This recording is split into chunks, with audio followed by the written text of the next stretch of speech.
Hello hi सांग माने आपण मैंने केमती अच्छा आशा करुवे भलरे थे बहुत खुशी रे थे। तो आज ये वर्षा पागरे चलतु आज मु बनवा चाहूँ क्षीर संतुला। तो चलतु बनवा क्षीर संतुला।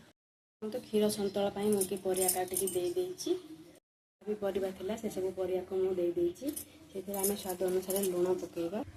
लुण देलापर या ढांकनी बंद करके आम सीझापी छाड़ीदे बसई देती 10 मिनट सीझापी लगे। लंका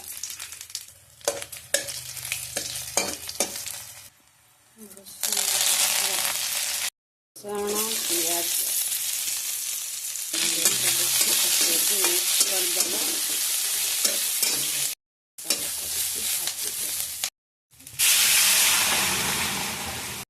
मैं आगुरी ही क्षीर प्रस्तुत कर रखी।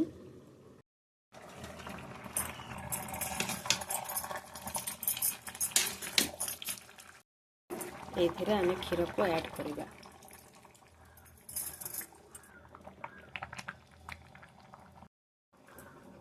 देखो आमर क्षीर संतुला पूरा प्रस्तुत हो जाए।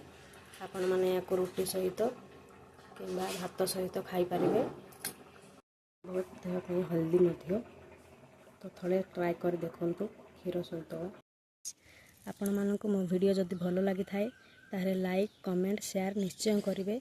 आ चैनल टी को सब्सक्राइब करदे प्लीज प्लीज चैनल टी को जमती हेल्ले सब्सक्राइब करदे। खातु आ केमिति लगुच निश्चय कमेंट माध्यम जनातु। रही जय जगन्नाथ।